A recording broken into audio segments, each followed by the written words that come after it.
Quelle joie de vous revoir tous et toutes. On est vraiment à un moment important de cette cause puisqu'on se rapproche de la fin. Donc, on va essayer de vous éclairer sur là où on en est et puis aussi de voir où on en sera dans quelques mois quand on pourra clore ce cycle d'action de la société civile. Alors, depuis qu'on s'est vu, il s'est passé pas mal de choses, hein. Je parle bien évidemment de tout le contexte sanitaire, mais ça, vous le connaissez, mais également dans la, dans la coalition elle-même. Donc, la coalition, elle s'est renforcée. Je ne vais pas faire le compte, mais on a quasiment une centaine d'organisations, euh, toujours portées par 5 fondateurs, pardon.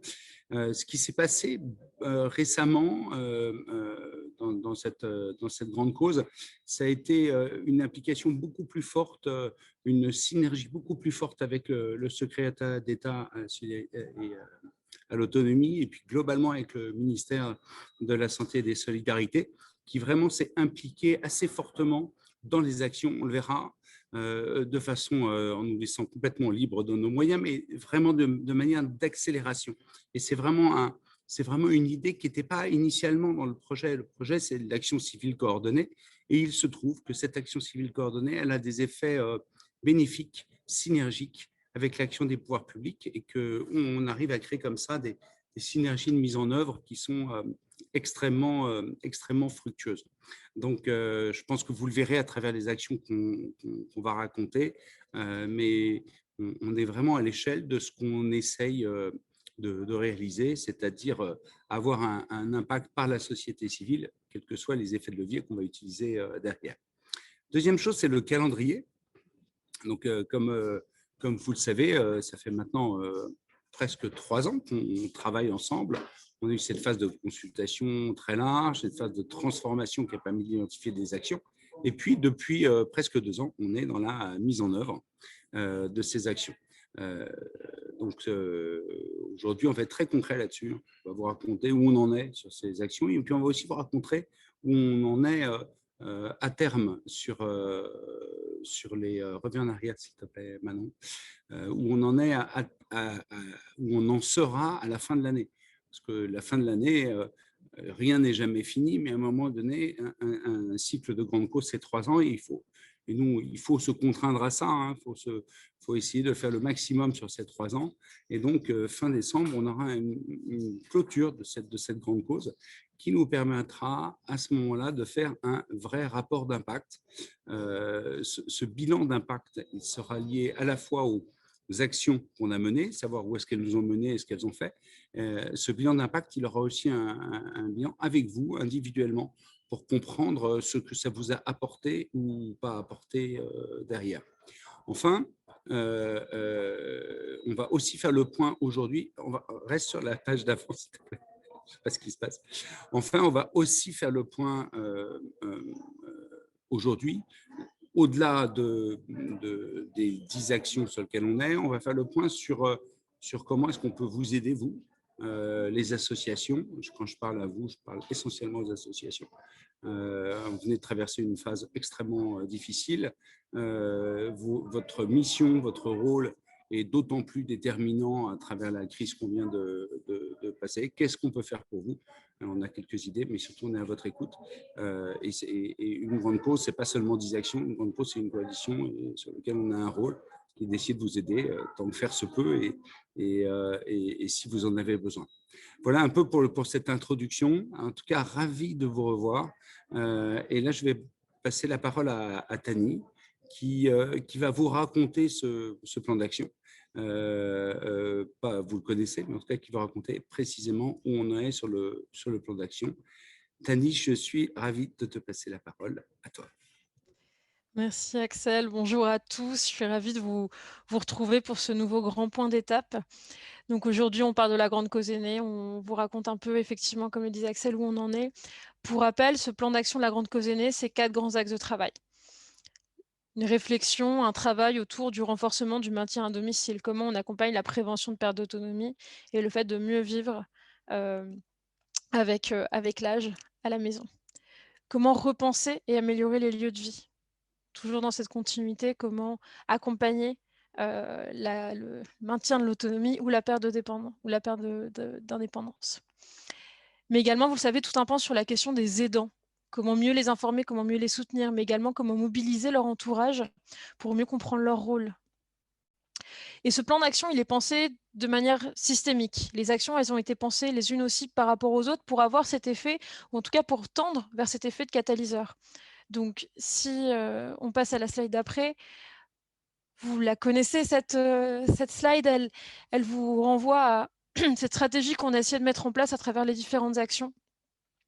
On rentrera dans le détail des actions, donc si je ne vais pas m'y attarder, mais dans l'idée, on a une solution qui est vraiment porteuse, catalyseuse dans l'écosystème, c'est Ma Boussole Aidant, une plateforme d'information, d'orientation vers les services de proximité pour les aidants partout en France. Cette solution, elle va pouvoir mettre en avant non seulement les services de proximité, mais également des solutions nationales qui peuvent être proposées aux aidants et à leurs proches. On pense effectivement à une formation à destination des aidants, une formation certifiante qui est qualification aidant, des solutions autour de la sensibilisation des entreprises à la question des salariés aidants, la sensibilisation au rôle d'aidant à travers un programme court de médias, mais également des solutions, on en a parlé, hein, d'adaptation du logement entre la cohabitation intergénérationnelle, l'évaluation dans un cadre de prévention de la perte d'autonomie, le développement d'une marketplace qui permet d'accéder très facilement à la technologie qui se met au service de la prévention de perte d'autonomie et de l'accompagnement de la dépendance. Et puis un sujet qui finalement est beaucoup plus large, beaucoup plus, j'ai pas envie de dire grand, mais qui est essentiel et qui est transverse, qui dépasse ce côté cyclique, c'est la lutte contre l'isolement des personnes âgées avec tous engagés contre l'isolement. Donc voilà, en tout cas, en plan d'action, on a vraiment essayé de penser non seulement à l'impact des actions en tant que telles, mais également dans quelle mesure elles pouvaient s'autoporter, se soutenir les unes les autres pour aller plus loin dans le lien avec les bénéficiaires. Donc aujourd'hui, ce que je vous propose, c'est de commencer, de faire un focus sur chacune de nos actions. On va commencer par parler de Ma Boussole Aidant, donc qui est une des actions les plus avancées. Tu peux laisser la vision d'ensemble. On va commencer par ces actions, une action qui est en pleine mise en œuvre, vraiment dans la phase de déploiement national. La dernière fois qu'on s'est vu, voilà, on avait encore des projets en phase d'expérimentation, d'autres en phase de cadrage. Les choses avancent et puis effectivement, comme Axel l'indiquait, on avance direction le mois de décembre pour essayer d'apporter un maximum de solutions et d'être le plus avancé possible dans notre capacité à toucher des bénéficiaires finaux. Aujourd'hui, on a 2 projets qui sont en phase de mise en œuvre, donc Ma Boussole Aidant, entreprise pour les aidants, dont on va parler. Et puis on a des projets qui sont en phase de levée de fonds, en phase de cadrage de ce déploiement national. Mais en tout cas, s'il y a un mot à garder pour cette ce nouveau rendez-vous de communauté d'action, c'est celui du déploiement, déploiement, déploiement. Aujourd'hui, on pense national dans la lutte contre l'isolement, dans la formation des aidants, dans la prévention de la perte d'autonomie, dans la sensibilisation à la cohabitation solidaire et dans le développement d'une marketplace. C'est pas toujours facile. Comme vous le savez, on fait de l'entrepreneuriat social, on fait de l'innovation, on va sur des sujets qui sont compliqués et on le fait avec vous et on en est honoré et assez fiers. On a des actions qui avancent très bien. On a des actions qui sont plus compliquées à porter. Donc typiquement, et je le dis d'entrée, un projet comme Silver Marché, donc cette marketplace de mise en avant de produits technologiques notamment qui permettent d'accompagner la perte d'autonomie ou justement la prévention de perte d'autonomie, c'est un sujet qui peut être complexe et dont aujourd'hui on n'a pas la garantie qu'on sera capable de livrer pour décembre. Mais en tout cas, on tentera jusqu'au bout. Et par ailleurs, il y a des actions qui, elles, avancent très bien malgré le contexte et on va vous en dire 2 mots. Comme vous le savez, 3 expérimentations déjà réalisées à date.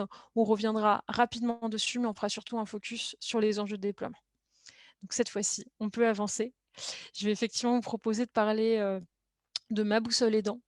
Et pour Ma Boussole, je vais donner la parole à Virginie. Virginie, est-ce que tu peux nous raconter un peu où en est Ma Boussole Aidant, raconter peut-être la nature de notre partenariat pour peut-être donner un peu de contexte aux personnes présentes aujourd'hui et on fera un petit focus sur les prochaines étapes. Oui, merci beaucoup, Tani. Merci globalement à MEC pour son soutien depuis l'émergence de notre concept qui est passé tour à tour par une phase d'expérimentation. Tu viens de le rappeler, Tani.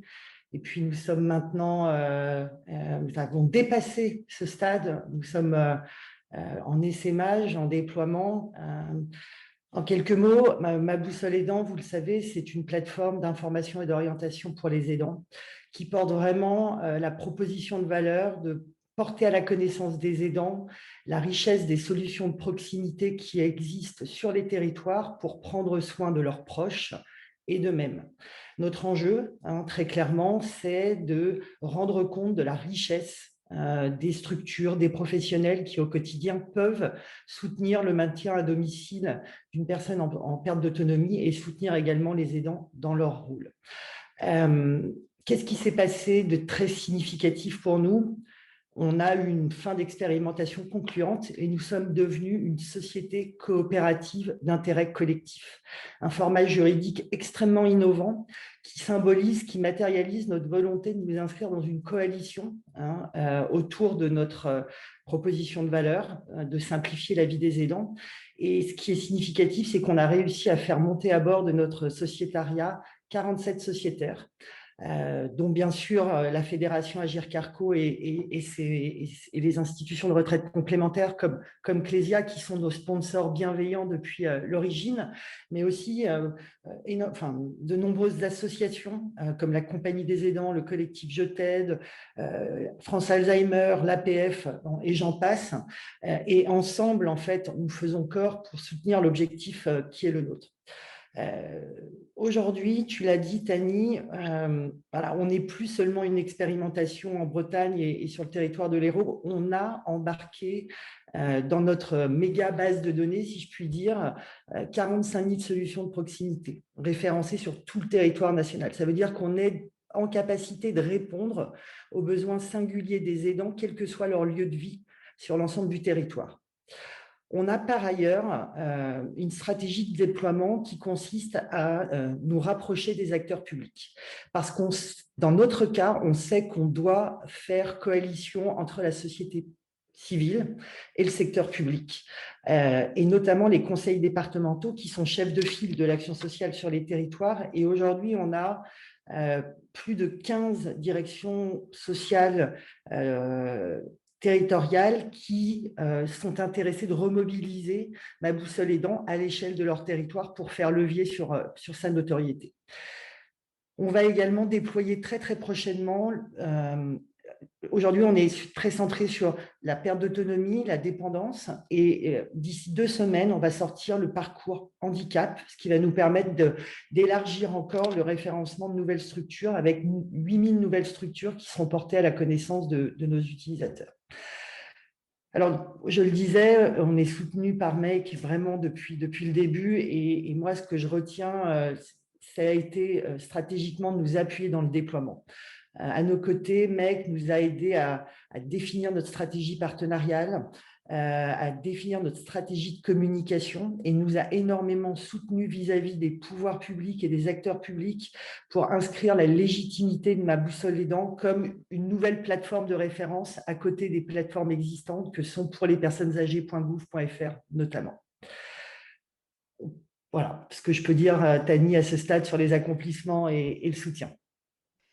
Merci Virginie. Donc effectivement, on est sur un projet déployé nationalement, un volet PAPH, personnes âgées, personnes handicapées. Donc des gros enjeux, c'était les enjeux de l'année dernière. Et là, c'est bon, on y est avec un travail incroyable des équipes, un engouement, tu le disais, des pouvoirs publics qui embarquent et on répond vraiment à une problématique nationale, problématique d'accès à l'information pour les aidants qui sont souvent perdus, pour connaître leurs droits, pour savoir à qui se diriger, qui est présent sur leur territoire. Donc c'est vraiment une réponse déterminante à une problématique nationale à laquelle vous répondez.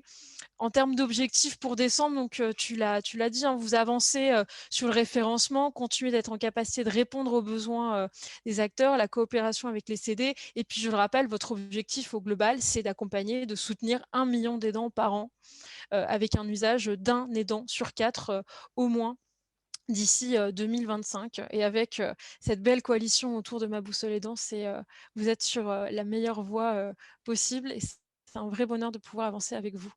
Merci Virginie. Merci Tani. Donc évidemment, je ne peux pas conclure cette action sans vous appeler à vous faire référencer. Si vous êtes une structure du médico-social, une association qui accompagne les aidants, les proches de personnes en situation de handicap, de proches âgés, contactez ma boussole, faites-vous référencer. Gagner en visibilité grâce à ce dispositif national.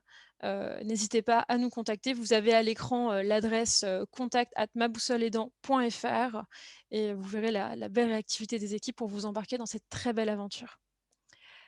Merci infiniment. Je vous rappelle à tous et à toutes que vous êtes évidemment invités à poser vos questions au fil de l'eau. Donc si jamais vous avez des questions, nos équipes seront attentives pour les faire remonter. On n'attendra pas forcément la fin de la présentation, donc surtout n'hésitez pas. Je vais vous proposer d'avancer sur une deuxième action qui est clé, tous engagés contre l'isolement, qui a eu lieu, elle, en 2 temps.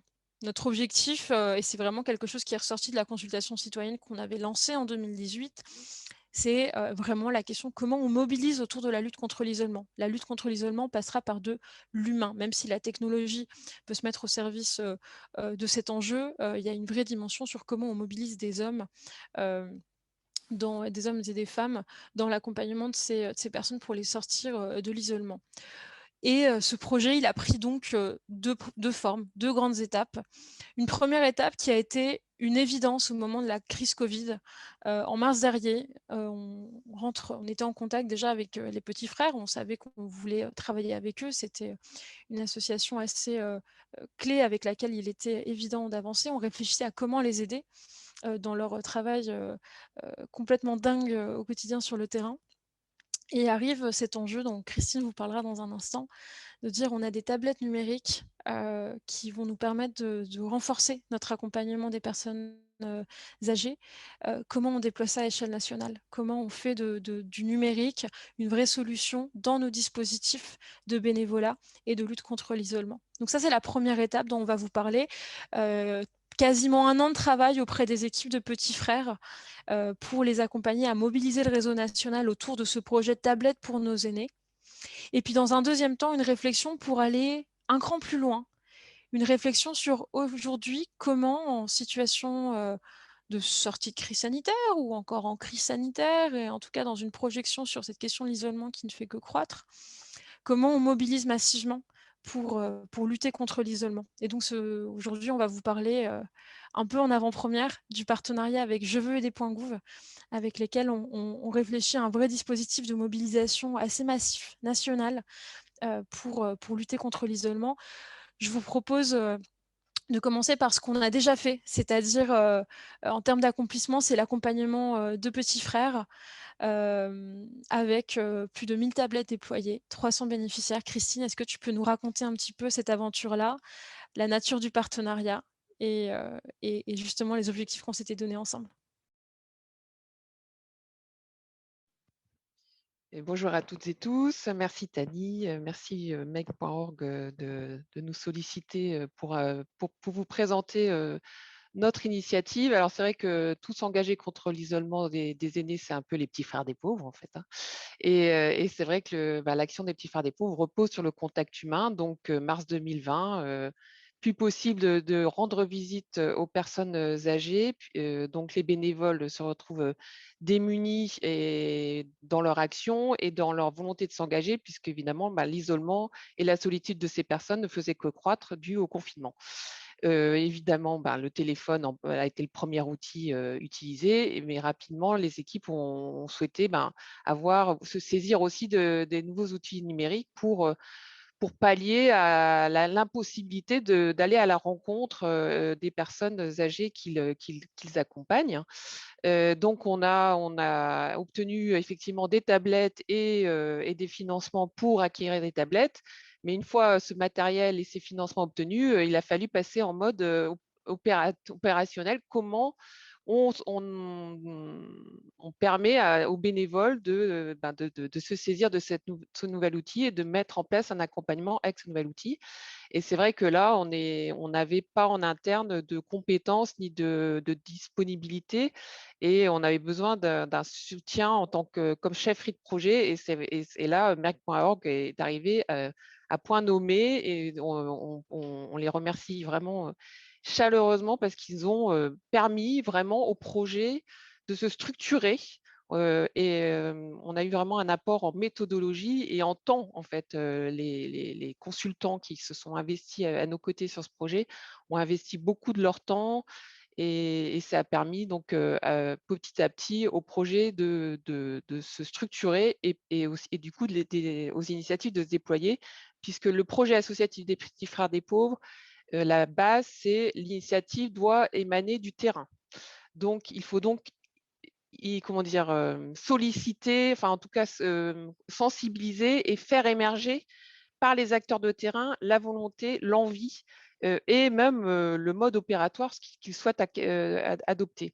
Donc aujourd'hui, effectivement, on a réussi à sensibiliser les 12 régions des Petits Frères des Pauvres, puisque l'association est structurée en 12 régions sur l'ensemble du territoire et avec des initiatives très, très variées. C'est vraiment voilà, la spécificité du territoire qui prime, la spécificité des personnes accompagnées, qu'elles soient à domicile en établissement, qu'elles soient malades, qu'elles soient en situation de précarité. Voilà. Vraiment l'adéquation de l'action au public ciblé. Et donc, on a les 12 régions sensibilisées, on a plus de 13 projets qui sont voilà, à l'état de mise en œuvre. Et on a donc globalement, effectivement, environ 300 bénéficiaires d'une action autour de l'usage de la tablette. Et voilà, je crois que… Je pense que tu as donné une très bonne vision d'ensemble. Effectivement, c'était vraiment passionnant de découvrir l'univers Petit Frère, d'être en lien avec les bénévoles, des têtes de réseau, de pouvoir vous appuyer. On a donné beaucoup de théories. Je vous propose de donner la parole à un bénévole. On a donc enregistré l'un des bénévoles qui a participé à ce dispositif, qui nous raconte son expérience. Je vais m'arrêter là. On va lui donner la parole si ça vous convient. Bien, bonjour Patrick. D'abord, je voudrais te remercier de participer à cet atelier avec nous, certes à distance, dans la mesure où effectivement ce témoignage va être diffusé en vidéo. Donc, je voudrais un petit peu savoir, effectivement, d'abord te présenter. Qui es-tu, d'où viens-tu et que fais-tu? Donc, moi, je m'appelle Patrick Clérel, je suis de Caen, sur la région caennaise, et j'ai 66 ans. Ça fait depuis 2017 que je suis chez les Petits Frères des Pauvres, parce que quand je suis rentré à la retraite, j'ai eu besoin de retrouver une utilité. Voilà. C'est ça. J'ai mis mon temps libre à la disposition des personnes âgées. C'est ça, donc tu es bénévole auprès de l'équipe de Caen. C'est ça, ouais. D'accord. Et donc, tu as entendu parler à un moment donné d'un projet autour des tablettes. Ça, on a discuté avec l'équipe en réunion. On nous a présenté le futur d'achat de tablettes pour pouvoir communiquer avec les personnes et apprendre aux personnes âgées d'utiliser ce nouveau produit. Et moi, je me suis porté volontaire pour faire cette formation, puisque j'avais déjà une expérience informatique de mon travail. D'accord. Donc, tu avais déjà professionnellement approché l'informatique. Ouais. Et donc, concrètement, vous en avez parlé au niveau de l'équipe dans un premier temps, c'est ça? Premier temps, ouais. Ouais. Donc, il y a eu un appel à volontariat. Comment ça s'est passé? On a demandé tant de personnes, il fallait tant de personnes par équipe. Donc, on était 3 sur Caen, qui étaient les premiers volontaires. Donc, on est venu ici pour une formation d'une après-midi pour comprendre le fonctionnement de la tablette, puisque c'est un nouvel outil facile à utiliser, mais pas toujours, il faut bien la manipuler au départ. Mais une fois qu'on a compris la compréhension du matériel, c'est très simple, très très simple. Donc c'est une tablette qui est adaptée a priori, oui, c'est ça, hein? Oui. D'accord. Et donc, l'objectif de cette formation et de ces tablettes, de l'utilisation de ces tablettes, c'était pour faire quoi après avec les personnes âgées? Pour soit communiquer avec les personnes, soit leur présenter la tablette pour les pousser à utiliser cet outil moderne, on va dire ça comme ça. Il y a des personnes qui savent déjà utiliser la tablette, qui l'utilisent très bien, mais d'autres personnes qui, quand on les met devant la tablette, pour eux c'est un truc de... C'est l'inconnu, quoi. Oui, c'est complètement l'inconnu. Moi, j'ai 3 personnes que je suis régulièrement. J'ai 2 personnes, une personne que j'ai amené la première fois la tablette, pour la première fois, pour lui présenter la tablette, et elle m'a dit, oh là là, Patrick, qu'est-ce que tu m'apportes là? Donc, je lui ai expliqué, et on a fait des jeux.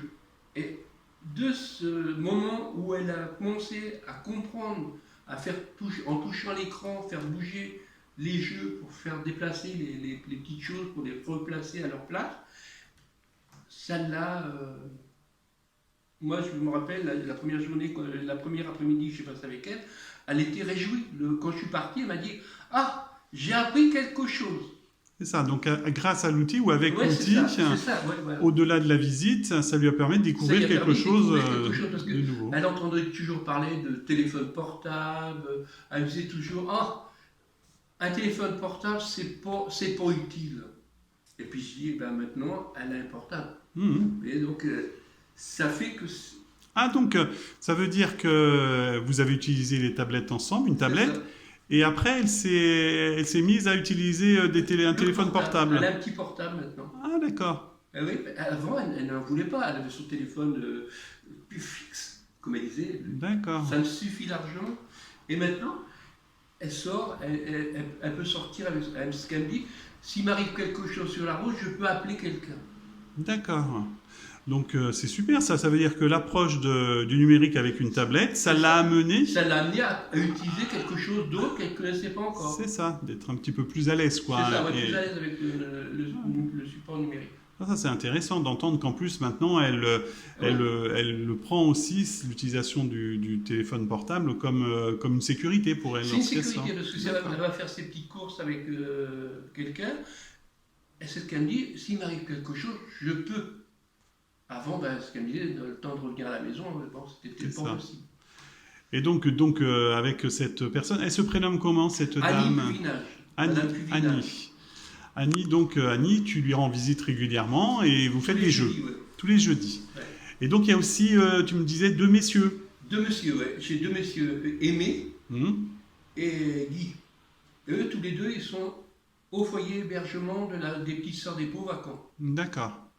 D'accord. Et alors, comment ça s'est passé, le premier contact avec la tablette, avec ces personnes-là? Guy et Aimé, j'ai eu contact avec eux parce que j'avais prêté une tablette des Petits Frères des Pauvres à la responsable de l'animation de la maison, que toutes les semaines, on s'appelait régulièrement, on se donnait des rendez-vous la veille pour le lendemain, ou le début de la semaine, on faisait un petit programme, on marquait sur un petit papier, tel jour, telle heure, on communiquait ensemble. Et puis on a eu pendant le premier confinement, et à la longue, on s'est mis à faire des gâteaux à distance. Moi, je leur expliquais à distance, parce que j'ai un fils qui est pâtissier. Il me donnait des recettes de pâtisserie faciles à faire, et les personnes âgées de la maison pouvaient préparer la préparation. Donc en distance, je leur faisais voir comment préparer le gâteau, et après, on dégustait le gâteau à distance aussi. Ah, c'est génial.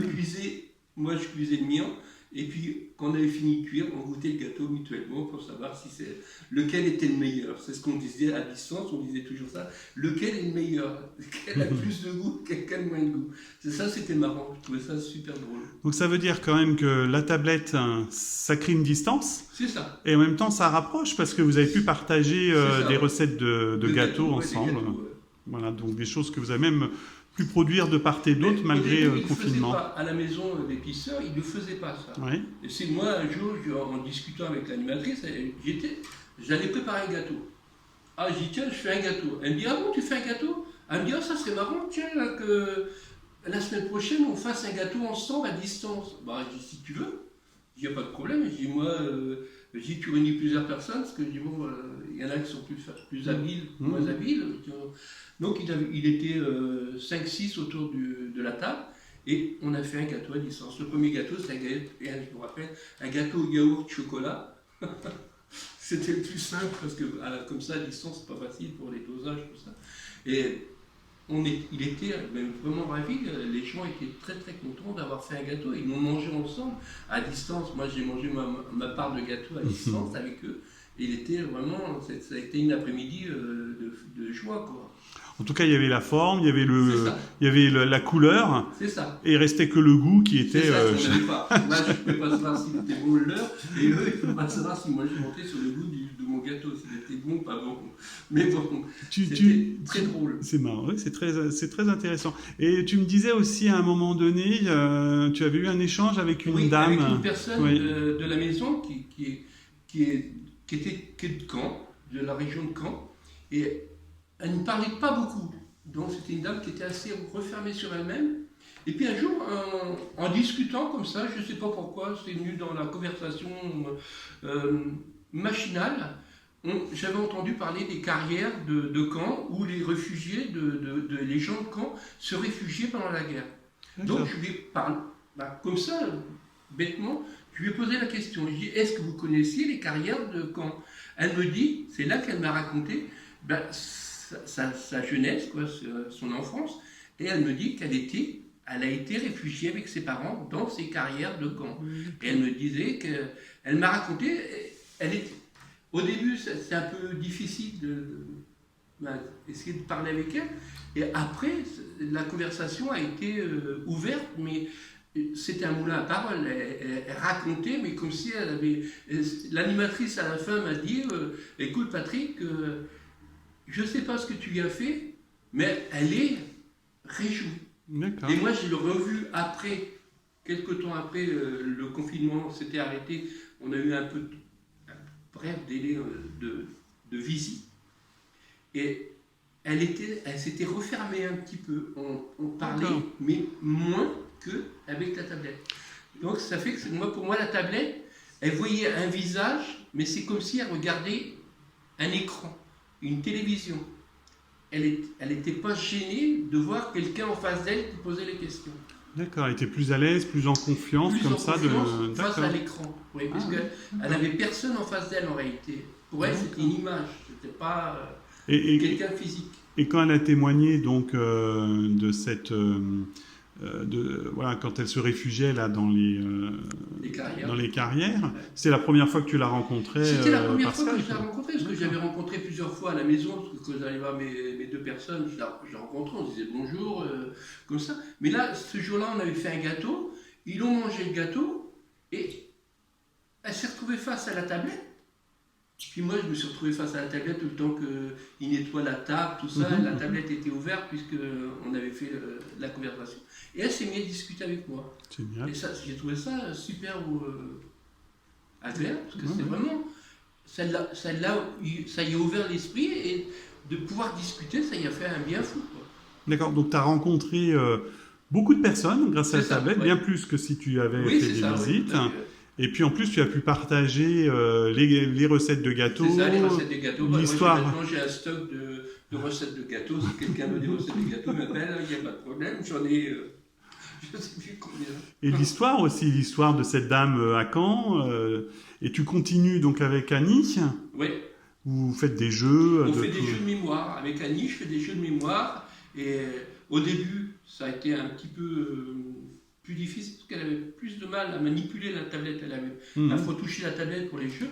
Et au bout de 30 minutes, 40 minutes, sans problème, elle déplaçait les petits dessins pour les remettre en position.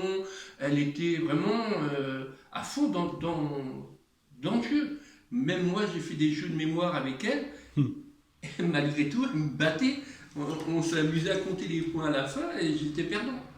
Elle avait réussi à me battre, ça la faisait rire, parce qu'elle me disait « Mais je comprends pas, parce que tu es plus jeune que moi, tu aurais dû gagner. » Elle dit « Oui, mais Et j'ai dit, peut-être que j'ai pas l'esprit autant ouvert que le tien. Il y a peut-être un moment, j'ai fait une bêtise, j'ai fait une mauvaise manipulation de la chose, et ça fait que j'ai perdu des points. Et sinon, par rapport donc aux tablettes numériques, hein, le projet qu'on est en train de développer là, en tout cas sur le Calvados, si tu avais à retenir quelque chose d'important, de positif, de tout ça, de toutes ces expériences que tu continues d'avoir avec les personnes, qu'est-ce que tu pourrais en dire? Eh ben, moi, le numérique, c'est un bien parce que ça leur ouvre l'esprit, ça leur donne envie de se connecter avec les autres. Parce que ça, souvent, des personnes d'un certain âge ont du mal à utiliser ce produit parce que c'est vrai que c'est un petit peu le truc, on se dit, ben non, j'arriverai jamais à le faire. Mais une fois qu'ils ont mis le doigt dedans, c'est comme tout, hein, ben c'est parti. Parce que moi, Annie, elle ne voulait pas entendre parler de portable, d'informatique. Pour elle, c'était... Et puis je dis maintenant, elle a un téléphone portable, à Noël, elle a reçu un téléphone portable et elle s'en sert. Ah, oui. Donc avant, elle n'a jamais voulu qu'on lui offre un portable. Jamais, jamais de la vie. D'accord. Bon, bah, c'est parfait. Et puis, bah, je te remercie, hein, Patrick, Non, mais il n'y a pas de quoi. pour ce témoignage, parce que ça nous a appris à découvrir à la fois ce que tu fais et puis des personnes que tu accompagnes. Voilà, bah, il y aura de toute façon certainement d'autres ateliers et puis Ouais. on aura l'occasion de se retrouver, j'espère, avec les personnes que tu Oui, accompagnes. bien sûr. Merci beaucoup. Je propose qu'on avance sur la deuxième étape de ce projet, donc une démarche un peu innovante, très make, parce qu'on va parler d'acquisition digitale et on va vous décortiquer ce mot-là à l'instant.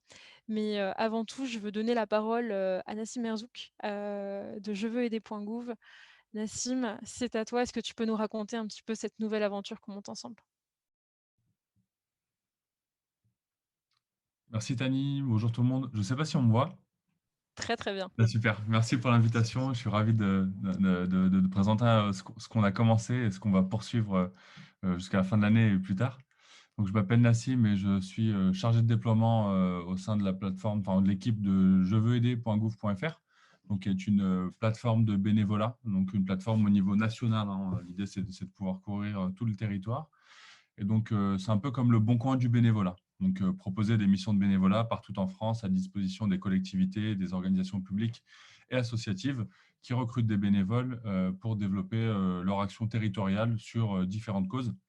Et donc, l'idée, c'est de pouvoir travailler avec les acteurs du terrain qui sont en mesure de recruter des bénévoles et de les accompagner sur cette acquisition digitale de bénévoles, cette identification par les outils numériques. Et c'est la traduction numérique de la réserve civique qui a été créée en 2017 avec la loi Égalité-Citoyenneté. Et donc, avec Meg, ça fait quelques temps déjà qu'on parle, qu'on se raconte plein de choses, qu'on a commencé à initier des actions, notamment pendant le premier confinement. Et donc, sur l'année 2020, on est monté à plus de 300 000 bénévoles qui se sont inscrits sur la plateforme, sur tout le territoire.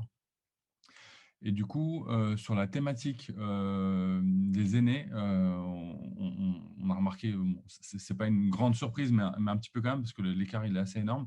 On a plus de 50 000 participations de bénévoles depuis mars 2020 sur la thématique des aînés isolés. Ça fait de loin la première cause, la première thématique sur laquelle les bénévoles s'engagent sur la plateforme. Et notamment parmi ces bénévoles, des personnes très très jeunes, donc en dessous de 30 ans, qui sont très ravis de pouvoir participer, donner de leur énergie. Ça passe par de la sensibilisation sur les tablettes, effectivement, du maintien de liens, du portage de courses, aller accompagner des personnes, se faire vacciner. Enfin, il y a vraiment une vraie dynamique sur cette cause-là, avec des missions qui sont portées par de nombreuses associations que vous connaissez déjà. Bon, Petit Frère des Pauvres, qui est un acteur qu'on retrouve un peu partout en France, l'ADMR, l'Armée du Salut, la Croix-Rouge, et bien sûr de nombreux EHPAD.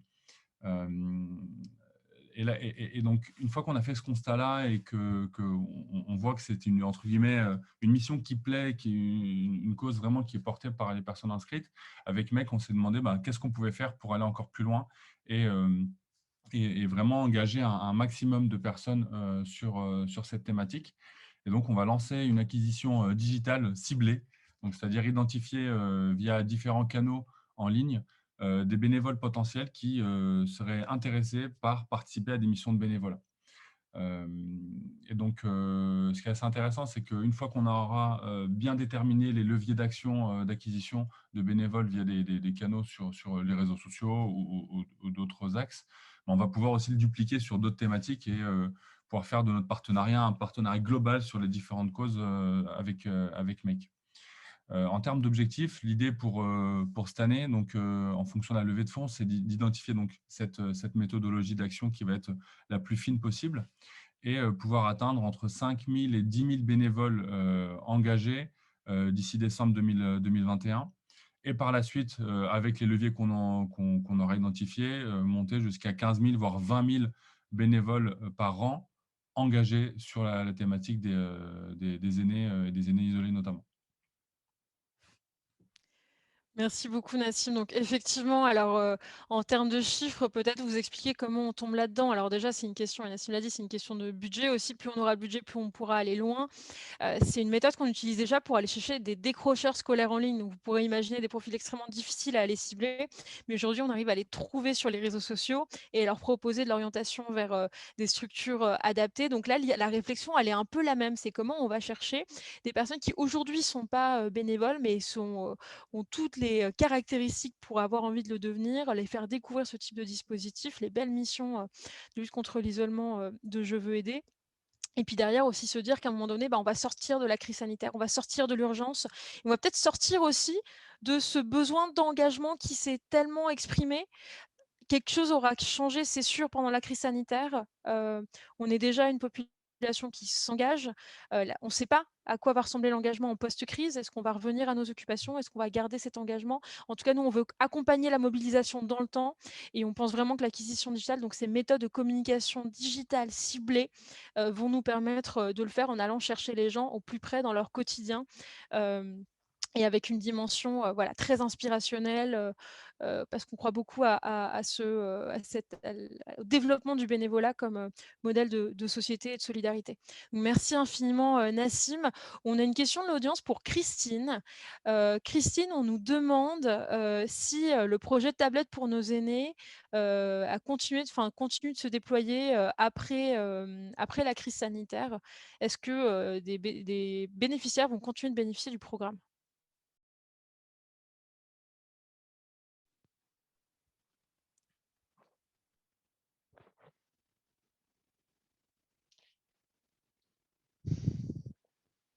C'est bon, on t'entend. Désolée, ma connexion est instable. Donc, du coup, je n'ai même pas entendu ta question.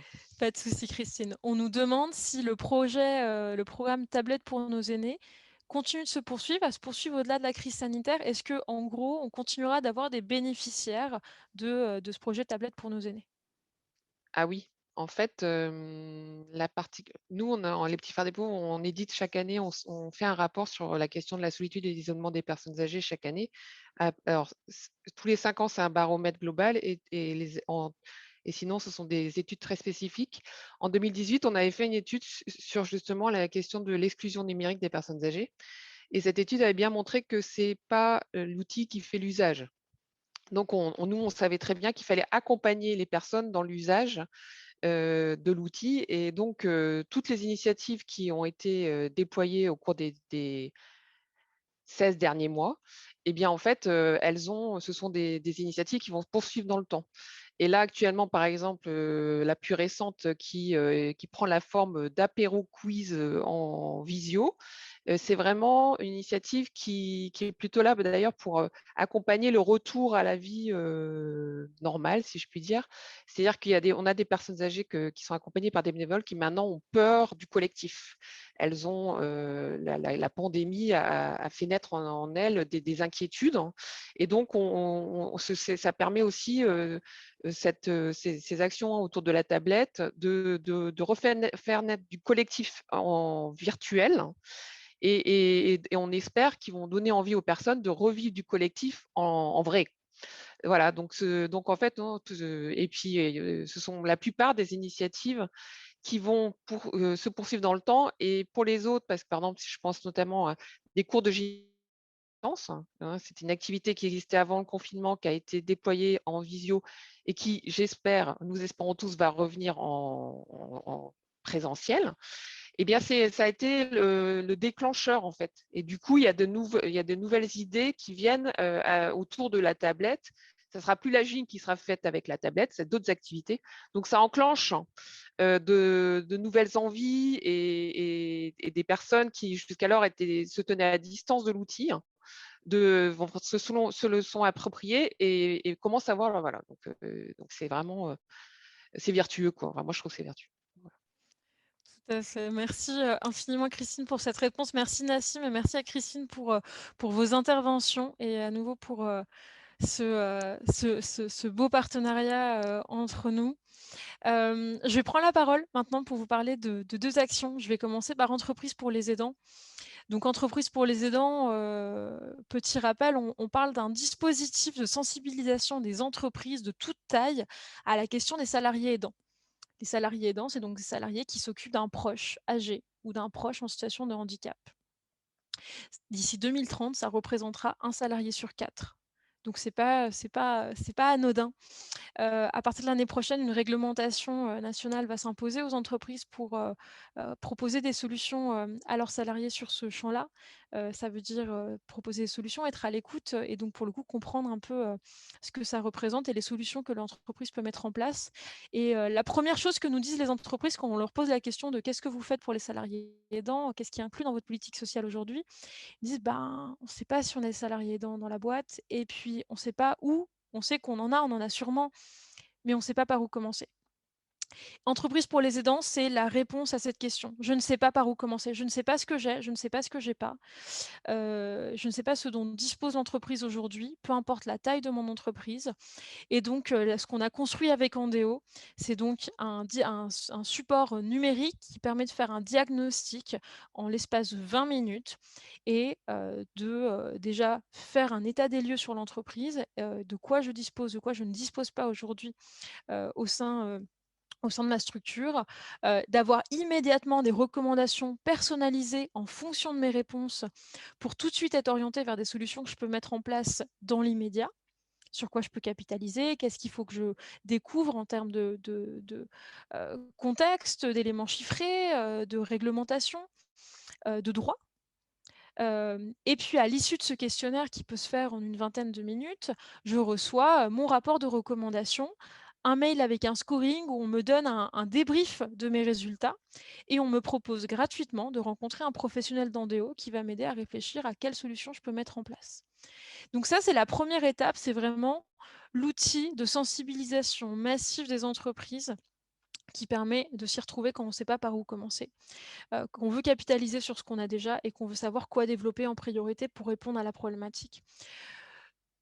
Ce diagnostic, il permet également d'aller un cran plus loin, c'est-à-dire que ça peut être le premier pied à l'étrier pour se faire labelliser entreprise engagée pour ses aidants, qui est un label qui est porté par Andéo et dont c'est l'expertise. Donc aujourd'hui, cette solution, elle a été créée, elle a été expérimentée auprès de 10 entreprises que je remercie encore pour leur coopération, leur collaboration. On parle de Dior, de PwC, de Capgemini, de Wavestone, du groupe EOL, de l'association France Alzheimer, mais de PME également, comme Oxyvie, OxyLife, l'association Culture du Cœur et l'association Petits Frères des Pauvres, qui nous ont toutes fait des retours sur ce dispositif et nous ont aidés à l'améliorer. On avait lancé ce dispositif au sein de la Maison Dior avec une rencontre de leurs salariés aidants.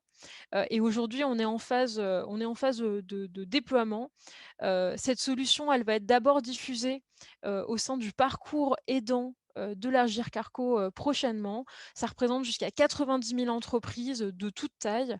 Donc on est vraiment ravis. Donc je le rappelle, ce dispositif sera gratuit pour les entreprises. Le débrief sera gratuit pour les entreprises. Et aujourd'hui, grâce à une structure comme l'Agir Carco, le label sera rendu encore plus accessible financièrement pour que les entreprises puissent vraiment aller jusqu'au bout d'une démarche au service de leurs salariés aidants. Donc, en termes de prochaines étapes, qu'est-ce que ça veut dire? Ça veut dire focus déploiement, engagement, lien avec les pouvoirs publics, avec la NDRH pour les engager. En termes de démonstration, alors si tu veux rester juste un cran avant, donc n'hésitez pas, ce dispositif, il est déjà accessible, il est accessible en marque blanche, vous pouvez le demander dès aujourd'hui. Le questionnaire se fait de manière très simple. Donc, vous arrivez sur une landing page. Je vois le temps, donc tu peux ouvrir rapidement, Mathilde, en cliquant sur démonstration pour qu'on montre un petit peu à quoi ça ressemble. On va vous proposer quelque chose de concret. Donc voilà, on clique sur démarrer et on commence à répondre aux questions tout en étant sensibilisé tout au long du dispositif. Donc on ne va pas faire les 20 minutes de questionnaire ensemble, mais simplement pour vous dire, voilà, on est sur une expérience utilisateur extrêmement simple. Si vous êtes DRH, proche des sujets de politique sociale de votre entreprise ou de votre association, n'hésitez pas à nous demander le lien vers ce dispositif qui est accessible dès maintenant. Et on va revenir sur le support. Merci beaucoup. Donc, je vous le disais, en termes de prochaines étapes, déploiement dans le parcours aidant de l'Agir Carco, une visite ministérielle de la ministre Bourguignon, chargée de l'autonomie, plutôt au sein d'une PME en province, pour mettre en avant les entreprises qui s'engagent dans ce type de démarche, pour donner de la visibilité au dispositif et inspirer de nouvelles structures à suivre ce chemin. Et puis, inspirer également des entreprises à se faire labelliser. L'objectif de l'Agir Carco aujourd'hui, c'est de labelliser 300 entreprises par an. Donc, on va vraiment sur une vraie prise de conscience sur la question des salariés aidants en France. Donc voilà, un très beau projet et je salue à nouveau les équipes d'Andéo avec qui on a pu travailler depuis plus d'1 an. Le deuxième projet, il touche toujours à la question des aidants, mais cette fois-ci, on parle de leur formation. Quand on est aidant et qu'on doit apporter des gestes du quotidien, on doit accompagner un déplacement, une toilette, on doit trouver les bons professionnels pour accompagner sur des sujets très spécifiques. Bref, on peut être un peu perdu, sachant que c'est un rôle très challengeant et qui peut se complexifier de jour en jour. Aujourd'hui, on a des formations sur les gestes parfois, on a des formations sur la posture des dents, sur les droits, et on développe des compétences qui sont aujourd'hui pas forcément reconnues dans le milieu professionnel.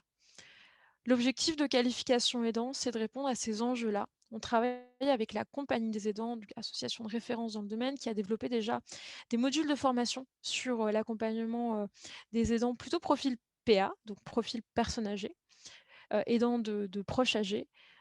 Et avec eux, on travaille sur la branche personnes âgées, personnes handicapées, donc double enjeu. Et on construit avec eux la première formation aux gestes et aux postures, donc vraiment le b.a.-ba de l'aidance, avec une dimension certifiante.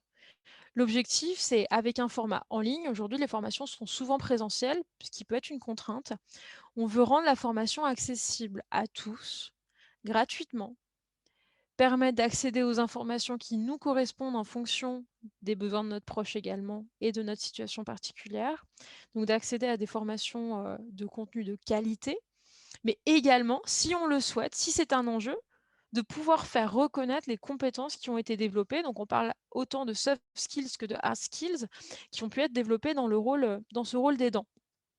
Où est-ce qu'on en est sur ce projet? Donc, ce projet, il a été cadré avec un partenaire qui est Cross Knowledge, donc leader dans l'univers du e-learning, non seulement en France, mais à l'international. On a embarqué le comité interministériel au handicap et le CNCPH qui vont avoir un rôle critique de validation, de suivi de la création des contenus qu'on va pouvoir faire. Et on a lancé une grosse phase de levée de fonds pour accompagner le montage de cette formation extrêmement ambitieuse. Notre objectif, c'est d'être en capacité d'accompagner 50 000 aidants par an qui feront le choix de se former, qui pourront aller jusqu'à la certification. Évidemment, cela veut dire passer par une présentation de notre dispositif auprès du RNCP pour le faire valoir. Donc ça aussi, ça fait partie des beaux challenges de cette fin d'année, de pouvoir présenter et de faire valider ce dispositif auprès de cette structure. En termes d'objectifs également, c'est l'idée de présenter la formation à l'occasion des prochaines assises des aidants qui auront lieu en octobre 2021. Concrètement, dans cette formation, qu'y a-t-il? On est sur une formation avec 2 grands parcours, un parcours aidant proche âgé, avec déjà beaucoup de contenu existant, et un parcours aidant qui accompagne un proche en situation de handicap, avec vraiment une vision des 5 formes de handicap. Et là, c'est les contenus qu'on est en train de développer. Pour chacun de ces 2 parcours, on va vraiment faire un focus sur les gestes, le rôle de l'aidant, sa posture, la vie au quotidien, comprendre la maladie, comprendre le handicap, comprendre la perte d'autonomie et comment se faire aider. Donc vraiment, le b.a.-ba de l'aidance pour avoir un 360 et se faire accompagner, pouvoir choisir les modules qui nous correspondent, avoir des systèmes non seulement de vidéos, de support écrit, mais également des quiz qui nous permettent de vérifier qu'effectivement on a bien compris les sujets et pouvoir se faire corriger, mais surtout accompagner pour bien comprendre les sujets clés qui peuvent nous aider au quotidien. Donc en termes de prochaines étapes, l'objectif, à décembre, c'est d'avoir une formation qui est délivrée, donc avoir terminé le processus avec notre partenaire. Le processus de dépôt, auprès du RNCP qui valide la certification de la formation est un processus plus long, donc il dépassera le temps de la grande cause, mais on va bien accompagner l'association La Compagnie des aidants à, mettre en place un projet, pérenne jusqu'au bout, jusqu'au moment de la certification. Donc on aura un processus RNCP en cours. D'ici là, on l'espère déjà, une prescription, par ma boussole, et donc ça, 10 000 apprenants qui auront validé la formation parce que l'avantage aussi d'avancer avec la compagnie des aidants, c'est qu'on a une base apprenante qui va pouvoir nous faire des retours tout au long de la création du dispositif, pour vraiment pouvoir valider avec des aidants, la plus-value de cette formation. L'objectif global, c'est vraiment de pouvoir accompagner 50 000 personnes par an avec une communication très large et aussi institutionnelle. Axel parlait tout à l'heure des articulations avec le ministère. J'en toucherai 2 mots à la fin. C'est effectivement quelque chose dans lequel on est engagé en ce moment, des réunions techniques pour vraiment chercher à s'articuler avec les pouvoirs publics pour pouvoir donner encore plus d'ampleur au projet, pouvoir toucher un maximum de bénéficiaires. Le projet qualification aidant en fait largement partie, réfléchir à comment toucher les aidants là où ils sont pour leur montrer toutes les ressources qui sont à leur disposition pour les aider à jouer leur rôle particulièrement complexe au quotidien. Je salue et je remercie à nouveau la Compagnie des aidants et je vous propose d'avancer sur l'action cohabitation solidaire. Donc cohabitation solidaire, je le rappelle, c'est un projet de mise en avant, de développement de la cohabitation intergénérationnelle entre des personnes âgées et des étudiants, des familles, des jeunes. On travaille avec 2 associations, les 2 associations de référence dans la cohabitation intergé en France, Ensemble de Générations, le réseau Cohabilis, à qui je vais donner la parole. Ça fait un petit moment qu'on travaille maintenant avec eux. Les mécènes d'Accenture Interactive nous ont rejoints depuis. Je vais commencer par donner la parole à Joachim Pasquier, qui est directeur du réseau Cohabilis. Joachim, est-ce que tu peux nous raconter, alors on avait eu l'occasion de présenter le projet, donc on est vraiment sur la diffusion, la mise en place d'un grand plan de communication, de sensibilisation des personnes âgées sur le modèle de cohabitation intergénérationnelle. Est-ce que tu peux nous raconter les avancées depuis les 6 derniers mois sur la cohabitation intergé? Qu'est-ce qui s'est passé en France et qu'est-ce qui s'est passé entre nous? D'accord. D'abord, merci à Mec et à Iba Solbi, Taini Perro Ramirez, Axel Docher, Manon Basset. Enfin voilà, je donne les noms parce que c'est vrai que c'est des personnes d'abord. Et merci beaucoup parce que c'est vrai que ça fait du bien et qu'on a bien bougé. Donc du coup, on a affiné pas mal on a fait toute la phase en fait diagnostic avec la Fondation Mec, c'est-à-dire qu'on a on a fait ce qu'on appelle des personas, c'est-à-dire qu'on a identifié des segments de personnes âgées. On a un peu tendance à dire les vieux, ou vous savez, entre 60 et 90 ans, il y a eu un moment de la Silver Echo, excusez-moi pour eux, mais on ne savait pas trop comment les atteindre. Donc du coup, parce qu'en gros, un vieux de 60 ans et un vieux de 90 ans, c'est pas vraiment la même chose. Et du coup, on prenait un senior, on lui mettait une guitare électrique et des lunettes de soleil dans les mains, et on se disait bon, ça devrait le faire à peu près. Donc on a pris ces segments déjà, on a en gros identifié les 2 grands segments, les plus 85 ans et les 65-75 ans. On a affiné, on a vu le rôle des enfants qui ne sont pas forcément en situation d'aidance. Dans ces cas-là, c'est des situations de prescription, de codécision même, parce qu'ils sont souvent dans la boucle après 80 ans, mais ils ne sont pas forcément aidants au sens propre du terme. Et donc voilà, on a fait ensuite, après avoir affiné ces différents personas, on a fait des parcours clients et puis voilà, on a commencé à refermer l'entonnoir et là on travaille avec Accenture Interactive depuis plusieurs semaines, qui fait un travail de grande qualité et là-dessus on a vraiment de la chance d'avoir ce pro bono. Pour définir une stratégie digitale adaptée, puisqu'on sait très bien qu'après 65 ans, c'est pas toujours, en tous les cas pour une partie, après 75 ans, le meilleur canal pour toucher les personnes. Donc une stratégie digitale qui puisse permettre de favoriser la croissance de la coop Intergé. De manière plus générale, donc nous, on a continué à porter le plaidoyer, notamment sur un point qui nous tient beaucoup à cœur, c'est la cohabitation intergénérationnelle solidaire suppose une contrepartie financière modeste, c'est-à-dire que le jeune ne paye pas un loyer au prix du marché. Et aujourd'hui, il y a des acteurs qui font comme si c'était un bail meublé. Il n'y a plus de solidarité dans ces cas-là, et dans ces cas-là, on peut tout à fait inventer des dispositifs qui puissent permettre à des seniors d'optimiser la rentabilité de leur logement, mais ce n'est pas le but de la cohab Intergé. Donc, je pense que c'est important, et nous, on se bat encore beaucoup pour maintenir le dispositif dans un certain cadre, on va dire. Donc il y a eu ça, et après il y a eu, on a un beau bilan sur 2020, on est tous assez étonnés puisque le rapport d'activité 2020 Covid, l'activité n'a pas forcément baissé en nombre de cohabitations. Après, on est à 1577 cohabitations réalisées en France dans le réseau Cohabilis.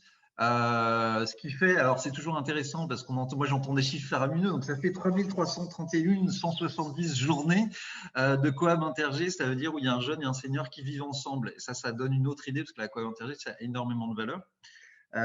Donc voilà, on a résisté à un dispositif qui a pas mal résisté au Covid, comme je l'entendais. Le Covid a aussi stimulé un besoin d'aide, un besoin d'entraide. Et donc voilà. J'ai plein d'autres choses, mais peut-être qu'il y a d'autres.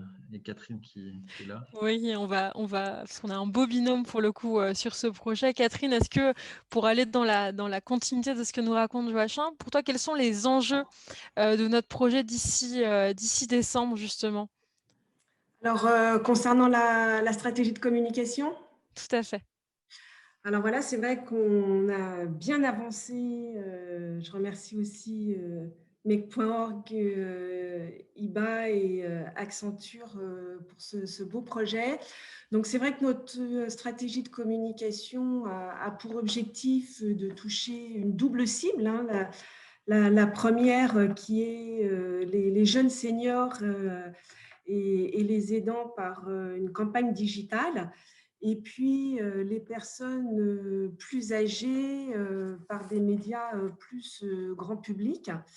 Alors, c'est vrai qu'on a commencé par rédiger des briefs aux agences de communication et puis ensuite lancer la production avec la création de contenu, des visuels suite aux recommandations d'Accenture Interactive. Et puis, il y a eu ensuite la création d'un portail commun qui consiste à l'élaboration d'une landing page, tant par son contenu, son visuel et puis le formulaire qui en découlera. Et évidemment, pour réaliser tout ça, eh bien, qu'est-ce qu'il faut? C'est des levées de fonds qui sont en cours.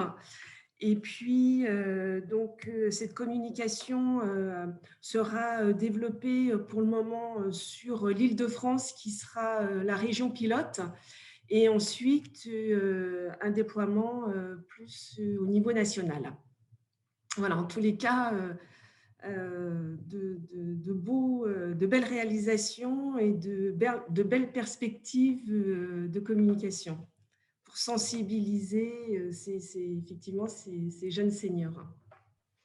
Merci beaucoup Catherine et merci Joachim. Effectivement, je le rappelle, aujourd'hui en France, c'est un dossier senior pour 7 dossiers étudiants. Un enjeu de sensibilisation de ces populations aux opportunités qu'il y a derrière la cohabitation Intergé. Donc, c'est vraiment le cœur du dispositif, hein, c'est réfléchir à comment on parle à ces personnes-là, où est-ce qu'on peut les toucher. Peut-être un dernier mot avant de conclure. Je vous propose de passer rapidement. Alors, Joachim a parlé justement du plan de com. Alors, on va devoir passer sur le témoignage qu'on vous partagera également à tous les participants pour que vous puissiez découvrir les témoignages aussi de bénéficiaires de cohabitation Intergé. Non, mais ça m'a apporté beaucoup de bonheur, beaucoup de plaisir. Je ne suis plus seule chez moi. Et puis, c'est un moyen de rester dans la vie active sans sortir de chez soi, parce qu'on ne peut pas toujours sortir dehors. Et on apprend beaucoup de choses et on se tient au courant de tout. Et il n'y a plus cette solitude de fin de journée que je ne supportais pas. Ça, c'est terrible. Quand le jour baisse, c'est le cafard qui arrive. Et puis même chez les jeunes aussi, il n'y a pas que les personnes âgées. Hein. Il y a aussi des jeunes. Mais ce n'est que du positif. On partage des moments ensemble. Quand on peut, on fait de la cuisine ensemble, on prend le café ensemble. J'ai même emmené des étudiantes dans ma maison de vacances à l'occasion. Les étrangères, elles aiment bien. Elles aiment bien connaître la France. Donc, vous passez à l'écran rapidement, simplement ces éléments d'avancement. C'est vraiment la réflexion. On est encore sur cette logique d'acquisition digitale, donc de communication ciblée. Donc, comment on va toucher les seniors. Il y a cette phase d'études, de stratégie, les ateliers de travail qui ont été évoqués. Si tu avances, Mathilde, ça nous a permis de vraiment réfléchir à comment lancer un plan de communication commun, d'où le portail partagé qu'indiquait Catherine. Et puis aujourd'hui, voilà, toute une réflexion autour de comment on va non seulement de la sensibilisation jusqu'à la création de binômes, avec une ambition qui n'est point des moindres. Et on remercie encore à la fois Accenture Interactive et Wavestone pour leur soutien sur ce projet en particulier. Peut-être avant de conclure, comment on peut aider à faire connaître la cohabitation intergé? C'est quoi les grands enseignements que vous pourriez partager aujourd'hui? On peut commencer par Joachim et ensuite passer la main à Catherine. Non seulement peut-être votre vision d'ensemble, on essaiera de faire pas trop long, mais également à partir de ce qu'on a compris avec ces travaux qu'on a menés ensemble. Comment aider à faire connaître la cohabitation intergé aujourd'hui? Alors, là, pour le coup, je peux essayer de retenir quelques points clés. La ville, ça, c'est un truc qui est hyper important, mais je pense partout. Le CCAS, la ville, c'est des endroits, c'est vraiment un facteur clé de succès sur les territoires. Quand les villes ne sont pas investies, c'est compliqué. Donc ça, c'est important. On fait aussi qu'une grosse partie encore aujourd'hui du dispositif qui est en train de monter, mais c'est pas pour rien. C'est-à-dire qu'il s'agit de faire rentrer un jeune chez un senior qui va vivre chez lui. Il ne s'agit pas de proposer à un senior de sortir, se balader ou faire un atelier de prévention des chutes. Donc, c'est quelque chose qui est très impliquant. Donc, c'est normal que ça soit compliqué à mettre en place. Donc, il y a une grosse partie justement du développement qui va reposer sur du bouche à oreille et sur la qualité de l'accompagnement. C'est vraiment ça qui est très, très, très, très important.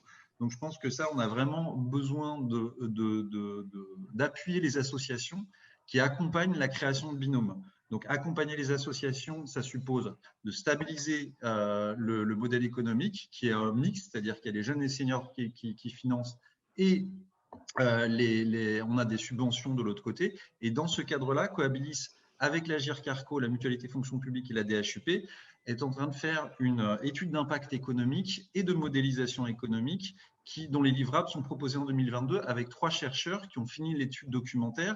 Et il y a très peu de données académiques aujourd'hui sur le lien intergénérationnel, la cohabitation intergé. Donc, ça sera une des premières études qui permettra d'avoir une étude économique sur ce qu'est le dispositif et ses apports en termes d'économie de la santé, transfert intergénérationnel et économie du logement. Donc ça, c'est important. Et on a besoin d'investissement aussi. On n'est pas des structures capitalistes. C'est un gros problème pour nous. On est très heureux de ne pas l'être, mais c'est un gros problème aussi, puisque du coup, quand on veut changer d'échelle, on ne peut pas appeler de capital. Donc, on a besoin de positionnement net, de grosses structures qui peuvent le faire, comme la CNSA, la CDC, l'État, comme ils l'ont fait dans l'habitat inclusif. Il faudrait qu'ils le fassent dans la Cohab Intergé. On apporte beaucoup de valeur aussi dans la Cohab Intergé. Et une dernière chose importante pour faire connaître la Cohab Intergé, c'est de savoir ce que c'est. C'est-à-dire que la Cohab Intergé, ce n'est pas juste des jolis mots qui se collent, 3 mots, Cohab, intergénérationnel, solidaire. En général, les gens font « Ah ouais, c'est génial, j'adore », mais de savoir en quoi ça consiste pour pouvoir l'expliquer. Et là, c'est les associations en tant que prescriptrices qui ont besoin aussi de s'acculturer un petit peu. On est là pour ça, Cohabilis et Ensemble de Génération, pour vous expliquer, passer du temps à faire en sorte que vous puissiez recommander aux personnes âgées le mieux possible ce dispositif. Merci infiniment, Joachim. Catherine ? Moi, je dirais qu'il y a eu une belle avancée du ministère des Solidarités qui a pris en compte ce dispositif puisqu'il s'inscrit dans l'un des 4 axes d'action suite à la consultation citoyenne. Et c'est vrai que ça permet de renforcer les solidarités et de lutter contre l'isolement. C'est vraiment… Alors, on constate qu'on peut avoir, en tant que senior, une réticence, malgré qu'avec la crise, eh bien, la solitude a été plus forte que le Covid, donc les seniors n'ont pas été trop réticents à l'accueil d'un étudiant. Mais ça permet vraiment, enfin, le projet a vraiment l'ambition de permettre au plus grand nombre de seniors de vivre le plus longtemps chez eux. Et c'est vrai que, enfin, moi, je finirais par dire que l'essayer, c'est l'adopter. Parce qu'on voit qu'on peut avoir une réticence. Et je pense que c'est vraiment ça qu'il faut arriver à lever. Parce qu'une fois qu'on y a, enfin, qu'on est dans le dispositif et qu'on a accueilli cette présence bienveillante estudiantine, eh bien, on n'en part plus. Donc, ça veut vraiment dire que c'est un dispositif qui fonctionne et qu'avant tout, c'est cette réticence qu'il faut lever. Merci infiniment à tous les deux. Merci pour vos interventions toujours inspirantes. Donc, en termes d'objectifs, d'ici décembre, on veut avoir validé notre méthode d'acquisition. Donc, on va la tester. On est, comme l'indiquait Catherine et Joachim, en phase de levée de fonds. Et dès que ces fonds seront débloqués, on ira tester d'abord cette acquisition digitale. Ça se traduira également dans des réflexions autour d'un plan de communication plus large.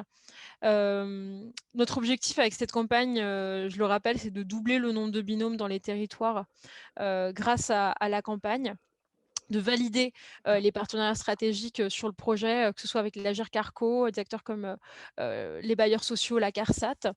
Et donc, grâce à ce plan de communication, permet de créer plus de 5000 binômes par an, ce qui sera déjà un doublement de volume et on l'espère bien au-delà.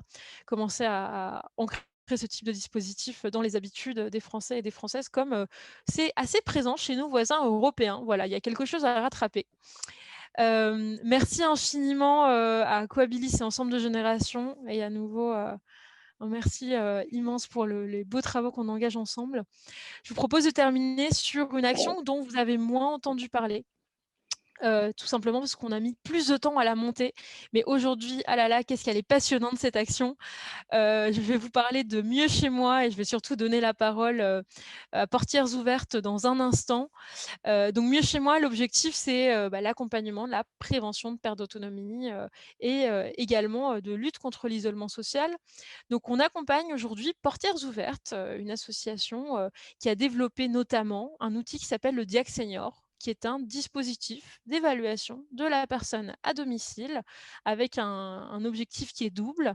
Prévenir la perte d'autonomie, identifier la dangerosité de l'habitat, donc toute une dimension d'adaptation du logement qui était vraiment clé dans la consultation de 2018, mais également de repérage des premiers points d'alerte par rapport à l'isolement social. Donc c'est vraiment un outil, ce qu'on appelle un outil d'évaluation multidimensionnel. Et donc derrière ce jargon, il y a vraiment l'idée de comment, en l'espace d'une demi-heure, avec une évaluation simple et accessible, je peux repérer les risques de chute, les risques les besoins d'adaptation du logement pour accompagner le maintien de l'indépendance au domicile. Tout ça, c'est porté par une association extraordinaire qui s'appelle Portières ouvertes. Je vais donner la parole au professeur Jean-Marie Carrara. Jean-Marie, c'est à toi. Est-ce que tu peux nous présenter l'association, nous raconter un peu le partenariat qu'on est en train de monter ensemble et les enjeux jusqu'à la fin de l'année qu'on défend?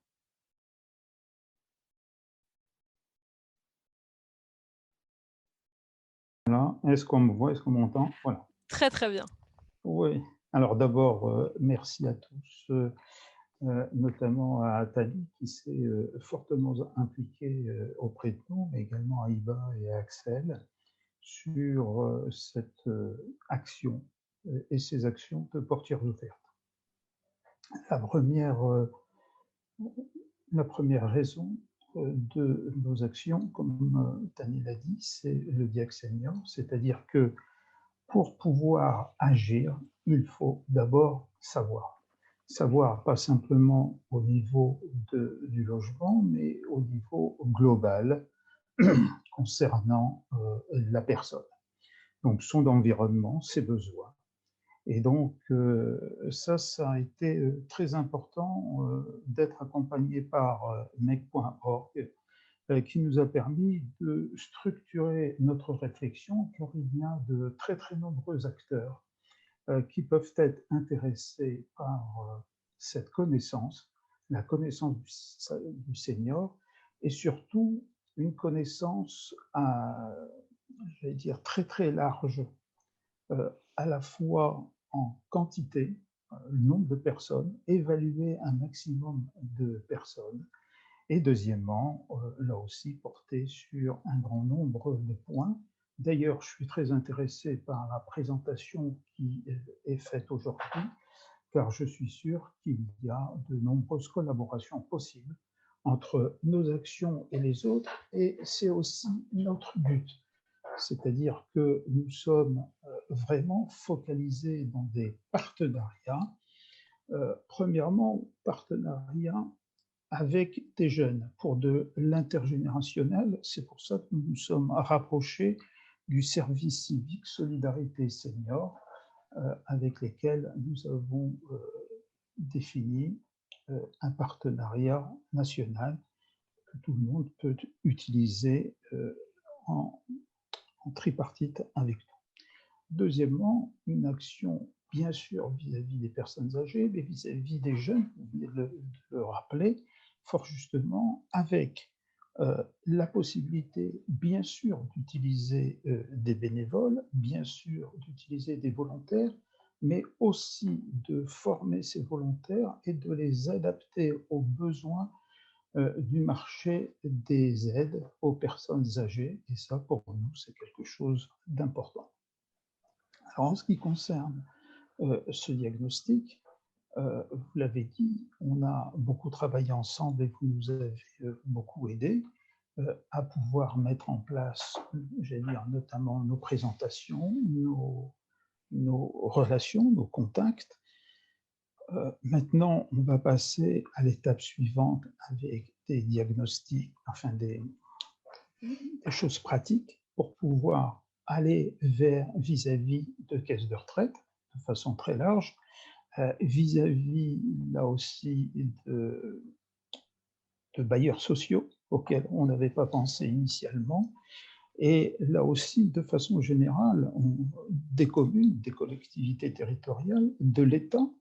Bien connaître sa population est essentiel pour pouvoir définir de façon pratique les politiques publiques les plus efficaces et surtout celles qui seront économiquement optimisées, car ce n'est un secret pour personne que les revenus et les recettes de l'État et des collectivités territoriales, quel que soit leur niveau, seront contraintes dans les mois et plus encore dans les années à venir. Et il faudra faire beaucoup plus compte tenu de l'évolution de la population, avec beaucoup moins. Donc voilà, moi je suis très je vous remercie très vivement de cette collaboration qui a été pour nous très riche, j'allais dire, au niveau personnel et au niveau là aussi de notre réflexion, de notre projet, d'avancer avec vous. Et puis là aussi, on le voit, tout le parcours reste à faire de façon à ce que l'on puisse concrétiser le plus tôt possible des actions sur le terrain. Et là aussi, vous le savez mieux quiconque, et toutes les personnes qui sont aujourd'hui, qui assistent à cette conférence le savent, le plus difficile, c'est le premier. Et vous allez nous aider à voir ces premiers pour que nous puissions, nous aussi, être les premiers. Merci infiniment, Jean-Marie. Effectivement, c'est vraiment un plaisir aussi de travailler avec Portières Ouvertes. Donc, je donne peut-être quelques éléments également de contexte. Avant d'arriver à accompagner le déploiement de Diac Senior, on avait évalué tous les outils de prévention de la perte d'autonomie, d'adaptation du logement, qu'est-ce qui était scalable à échelle nationale, qu'est-ce qui permettait de répondre aux problématiques, où était, on a identifié un trou dans la raquette au moment du départ à la retraite, notamment en se disant, mais en fait, le moment de sensibilisation, il est à ce moment-là. Aujourd'hui, la politique de prévention, elle a du mal à se mettre en place. C'est compliqué en général. On intervient après la première chute, une fois que le constat de la problématique est posé.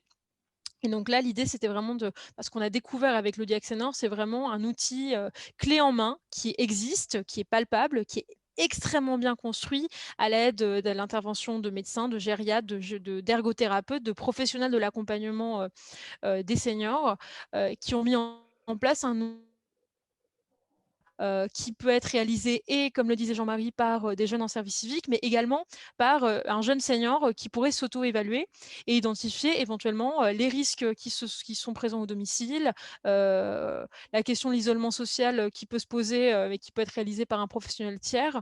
Et ensuite, l'enjeu, il est double. C'est sensibiliser la personne, parce qu'au moment où elle réalise son bilan, donc à nouveau en version numérique, elle reçoit tout de suite des recommandations, mais également les données, donc les remontées d'alerte peuvent être transmises aux pouvoirs publics locaux qui, eux, vont pouvoir déclencher les parcours d'accompagnement, donc déclencher l'intervention du bon professionnel au bon moment. Donc l'idée vraiment, c'est de déclencher le parcours, de déclencher la réponse aux besoins très tôt, avant l'accident, avant le problème. Donc on est vraiment sur une réponse à un trou dans la raquette. On vous parlait d'articulation avec les pouvoirs publics. Ici, on est vraiment là-dedans, de réfléchir à comment on déploie cet outil là où le besoin se présente. Et puis ça pourra aller très vite puisque l'outil, il existe. L'outil, il est adaptable aussi en fonction des besoins spécifiques de chaque structure avec laquelle on va partir. Et il est vraiment issu d'un grand travail d'analyse de l'écosystème qui nous a permis de nous positionner ici. Donc je remercie à nouveau les équipes de Portières Ouvertes.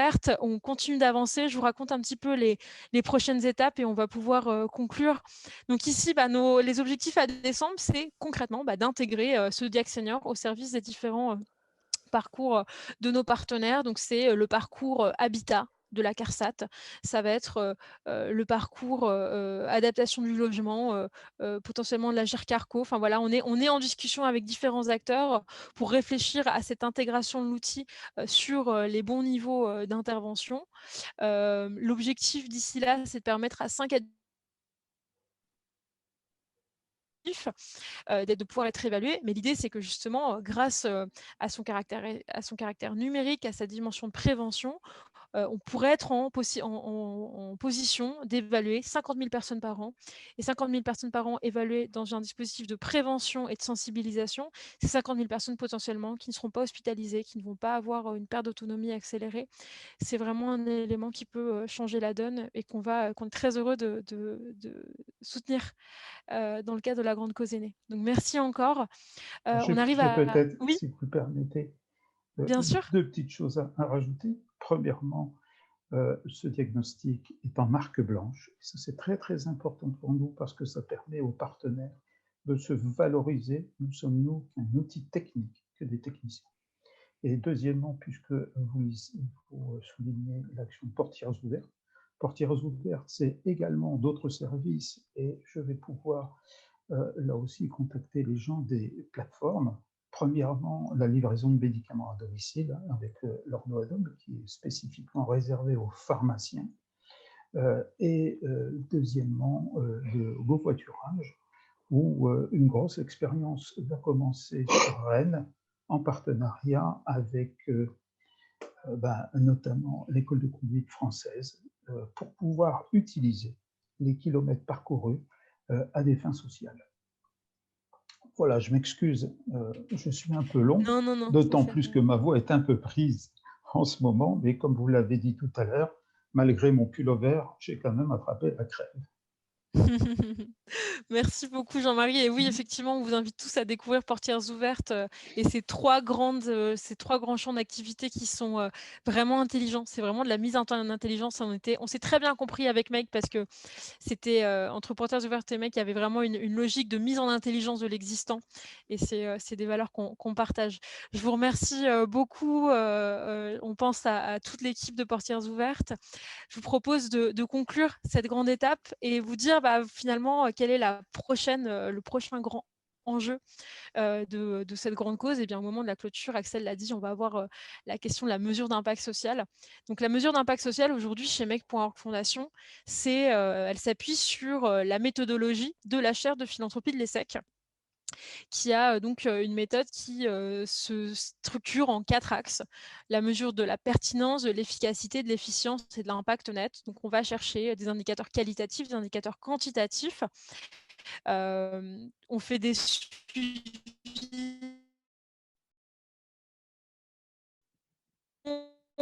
pour les acteurs, en général, comme vous le savez, l'évaluation d'impact, c'est quelque chose qui est complexe, mais qui est extrêmement essentiel.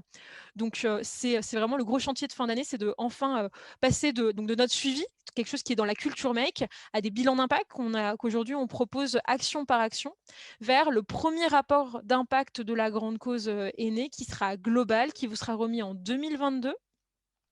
Et qu'on a vraiment hâte de vous partager pour vraiment faire le point sur tout ce que cette grande cause aura permis de faire avancer, et aussi les enseignements qu'on aura pu tirer. De mon côté, je vous remercie pour votre écoute, pour votre attention sur l'ensemble de cet événement. Je vais donner la parole à Estelle Colas, directrice des grandes causes chez Make.org. Bonjour à tous. Alors d'abord, merci Tani, merci à tous ceux qui ont proposé ces projets qui sont dans un stade très avancé. On est vraiment ravis de voir le développement de cette grande cause. Je vous rappelle que la prochaine étape, ce sera un bilan tous ensemble en fin d'année pour clôturer cette grande cause. Et d'ici là, Tani et ses équipes ne vont cesser de faire avancer les projets. Donc, revenez vers nous pour, dès que vous avez des besoins, n'hésitez pas à nous solliciter pour encore créer davantage de connexions et pouvoir vous soutenir. Je tiens à remercier tous nos partenaires, aussi bien les associations, les organisations, évidemment nos partenaires fondateurs, et puis évidemment aussi les partenaires mécènes, que sont Capgemini, Wavestone et Accenture Interactive, toutes les personnes qui sont en dessous et qui travaillent à nos côtés chaque jour au fonds de dotation, sans qui aucun de ces projets ne serait aussi avancé et aussi abouti. Donc, merci à eux tous.